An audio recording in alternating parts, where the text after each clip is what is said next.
Coming to you live from the Cowboys headquarters in Frisco.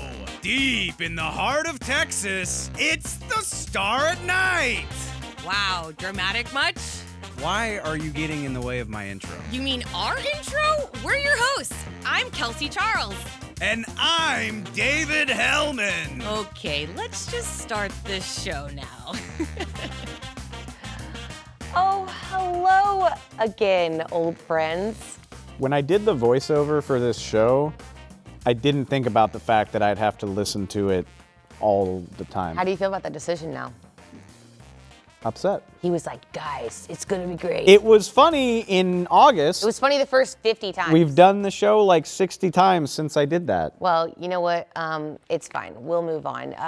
You know, it really has been a minute since we've seen you guys, and who's you guys? Him? It's been a minute since we've seen you. Me. I've seen too much of her the last like 2 weeks. All right.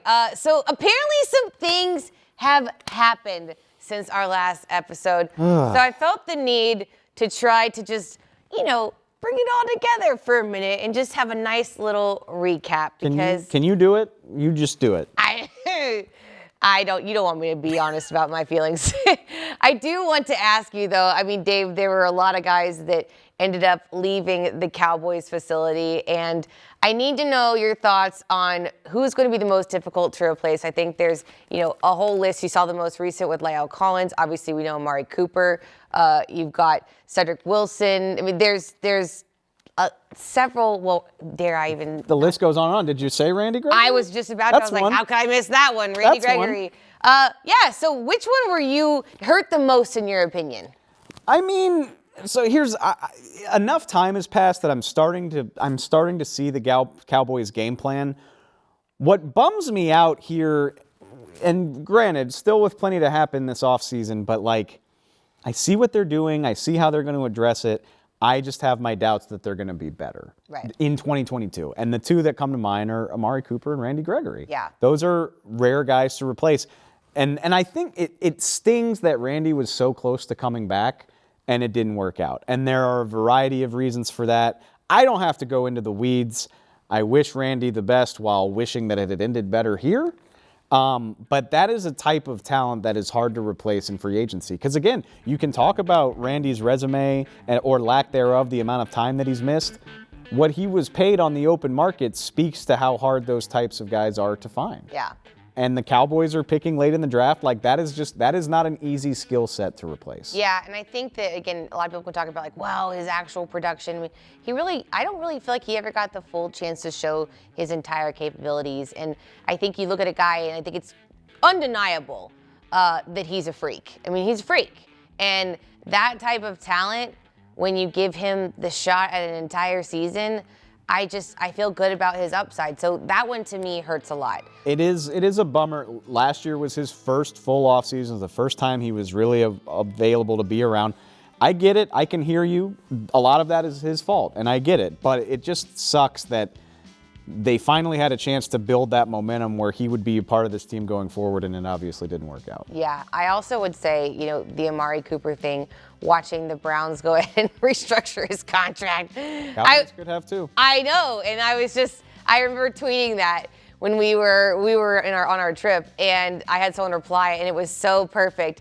He was like, I don't want to know what my ex is up to. And I was like, yeah, I don't need to know that my ex is doing well. Just remember, when a guy on a big contract is released or traded, some of it has to do with the player. And yeah, Amari Cooper would have had a more robust market like we saw for Tyreek Hill and Devontae Adams if he was on that caliber. He's not. At the same time, when a guy's released or traded, money is the reason why.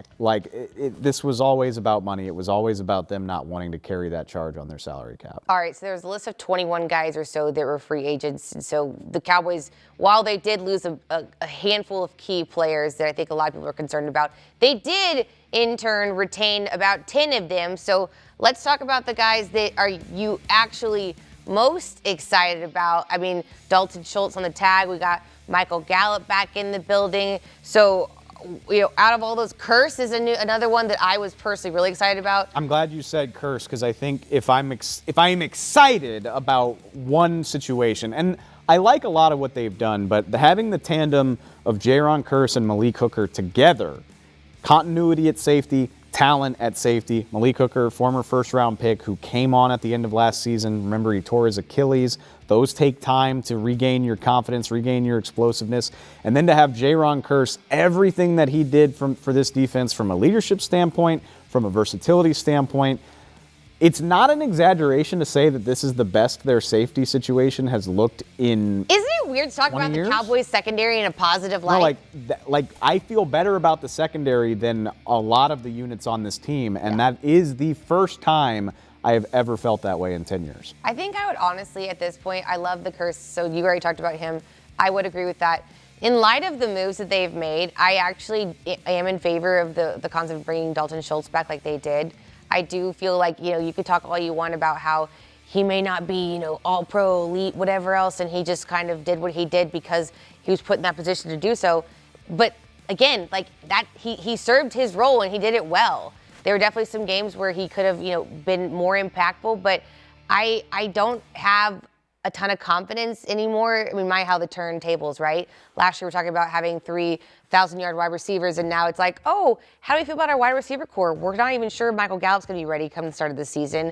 You've got moving a guy into that ex-receiver role who hasn't played that at the professional level yet. So, yeah, I'm going to take any help I can in this receiving core, and that includes Dalton Schultz just based on how he plays the position. Like I said at the top of the segment, I can see the logic. They're getting rid of the $20 million receiver. They want to spread it around between 3 cheaper guys. You hope CeeDee Lamb elevates. Maybe you draft a guy. My problem is this offense wasn't good enough down the stretch last year, and I don't see it being better this year. It could be. You always got to reserve some element for the unknown. I mean, at this time last year, nobody thought anything of Jaron Kearse. Sure. I get that. It's hard for me to imagine this offense being better in 22 than it was in 21. Okay, so free agency is still in full swing, so there could be some moves that are being made. Where do you think this front office still has gaps to fill? Plenty, and they'll do some more. Like I see some additions coming on the offensive line. They're not done signing free agents, but again, they're going to be Cowboy free agents. Mm-hmm. They're going to be cheap guys with upside who don't necessarily completely address the need. And yeah, I think it puts a lot of pressure on this team to draft well. That's the world that they like to live in. And to their credit, they can point at CD, Micah Parsons, Trayvon Diggs as reasons why that's a smart strategy. But is it enough? Are you going to hit on enough draft picks this year to improve the roster now? Because that's what I care about. I mean, we can sit here and dork out over the 3, 4, 5 year picture all we want.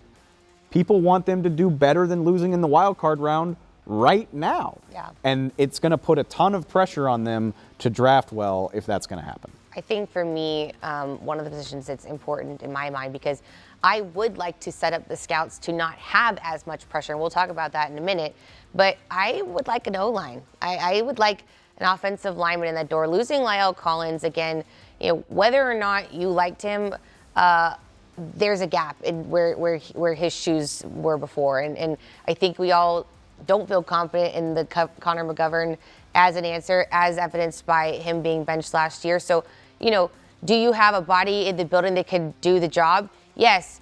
I don't know if this team is confident in that, so I'd like to have maybe a tad more confidence. Not that there's anyone incredible out there right now. I mean, you would know better than me at this point. I think you've been kind of diving into that as you're talking all the draft things and filling needs, but that's a big one in my mind that I would love to see addressed. No, the offensive line is everything right now, and it's a big part of why I think they're going to struggle to be better this year. There's only so much you can do to fill so many holes. Okay, so we talked about the front office. Let's talk about these scouts, though. How much pressure, realistically, do you think is on Will McClay and team to really make some impactful moves come draft day? I got ahead of myself because that's what I was alluding to. It's going to be a ton of pressure because, look, like I said, they're not done adding guys. They're done adding guys that are going to be huge difference makers, most likely. They're going to bottom fish and look to upgrade in the draft. Left guard is a problem spot. You need a third offensive tackle. You probably need a third wide receiver. You need bodies at linebacker. Even with Dante Fowler, who we haven't mentioned in the fold, you probably don't feel great about your edge rush situation. Yeah.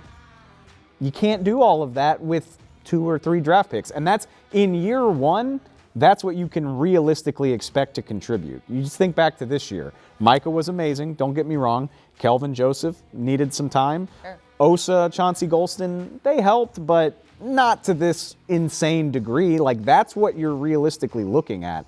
So they've got more work to do in free agency. And again, it puts a ton of pressure on this scouting department to get ready-made contributors in multiple rounds of the draft. And it's not a knock on them. That's just a lot to ask of anybody. Yeah, I mean, for your point, when talking about drafting guys, there's different life cycles of a player per position, right? You always talk about running backs kind of having that quick jump, and then it's a shorter lifespan versus like maybe a wide receiver could grow into his role a little bit more. I mean, it's all these factors that you have to consider, and I definitely think they have quite the task on their hands come next month. I feel good about the long-term situation of this team. Getting them better for 2022, I think it's going to be a challenge. But hey, enough of the realistic downer talk. We're here to have fun. We're bringing in a dear friend of ours to do exactly that. We're going to do some Cowboys March Madness when we get back right after this.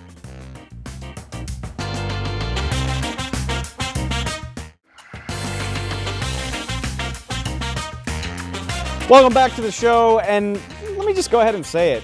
Brackets at the start of March Madness are lame. They're tired, they're cliche, they're boring. Your bracket's already ruined. I was going to say. Your bracket sucks. You picked Kentucky. Good for you. It's okay. I picked Tennessee. It's never fine. pick Kentucky is always the rule. That is, never. It's cliche. What's not cliche, what's really hip and cool is to do a bracket in the second week of March Madness. Oh. Get rid of the scrubs. Okay. Get rid of the pretenders. Bring in the contenders. And speaking of contenders, I thought you were going to say, speaking of scrubs. I would never say that about my friend Jeff Cavanaugh. I would never. I was waiting for it. He does the draft show with me. He agreed to come on our show. He makes fantastic content on his YouTube channel. He does. Also, he lets me use his pool. Why would I ever trash talk Jeff Cavanaugh? He watches your dog. Chicken wings. We love Jeff Cavanaugh. Dap me right here, buddy.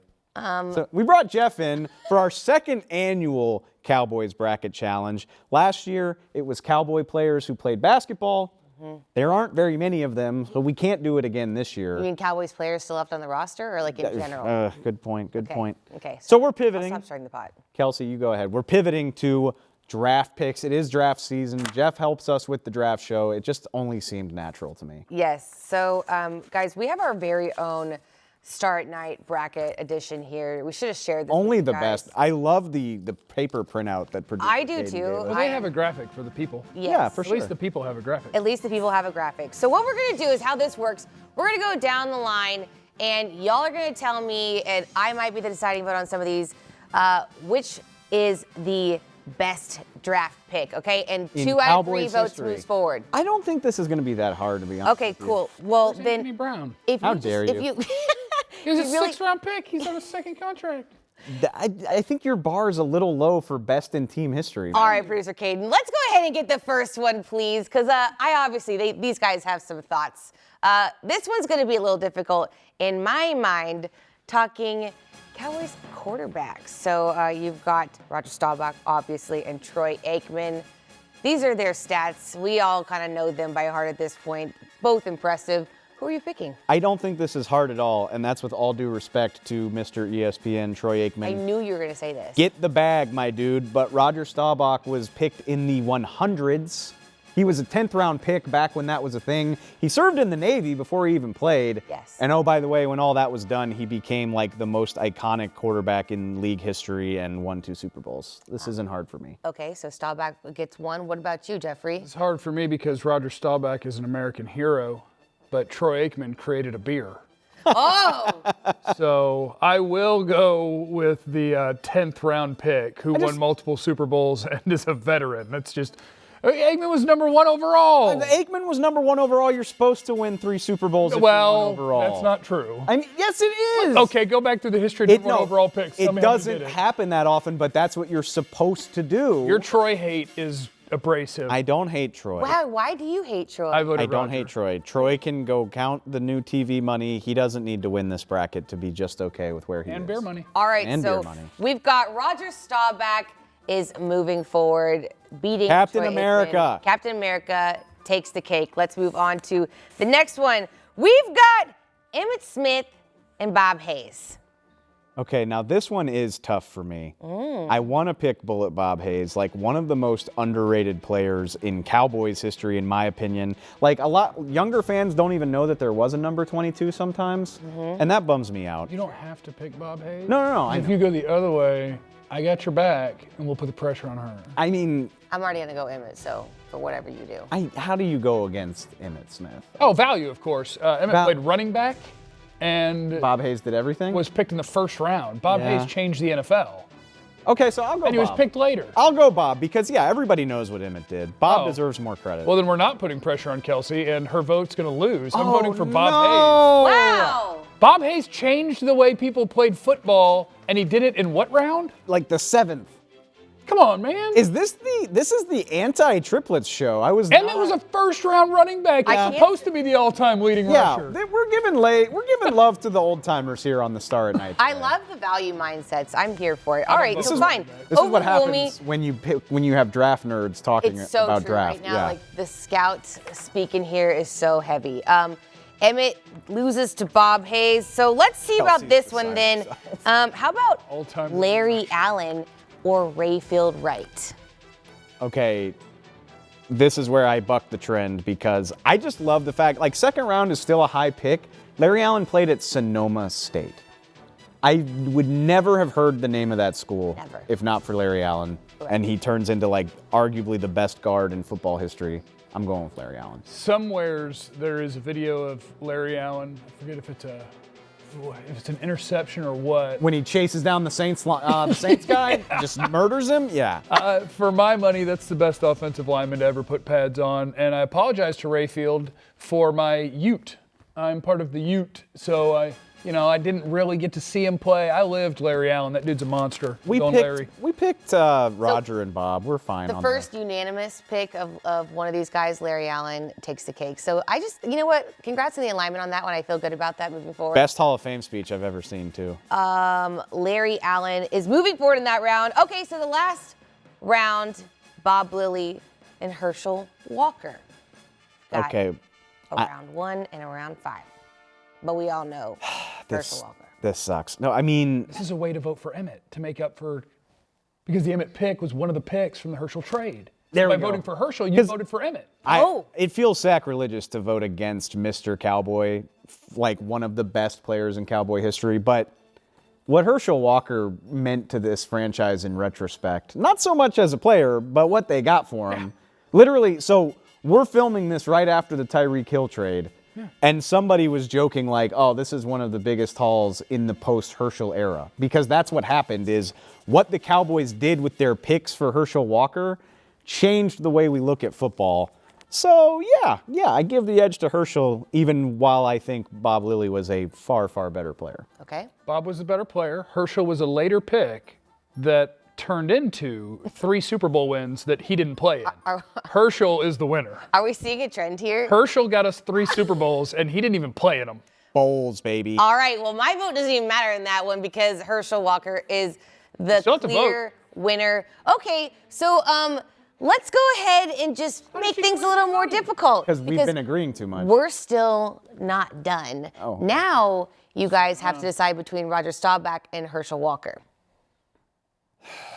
Value is really good.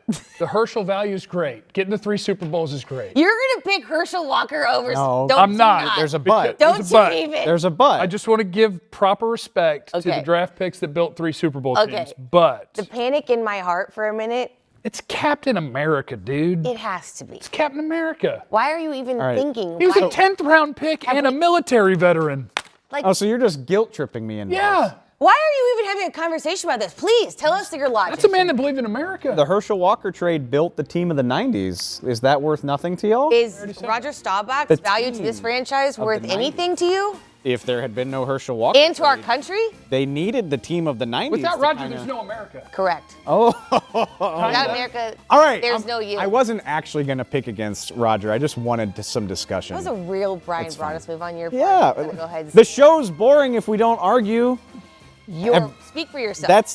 That's media 101. Why do you think people watch Stephen A? All right, no comment on that. So Roger takes the cake of that one. He's a finalist.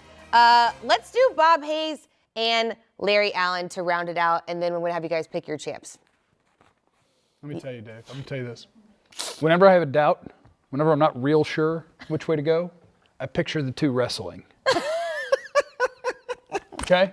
Like Larry Allen puts a big old plug in, rips his shirt off. He doesn't need to put it in because it's always there. He goes to bed with a plug in. I'm going with the greatest offensive lineman of all time. I'm going with Larry Allen. Yeah, I think you're right. Okay. Sonoma State. I get such a kick out of that. There can't be more than like one other NFL player to ever come out of it. All right, so Larry with the clean sweep, getting to the championship.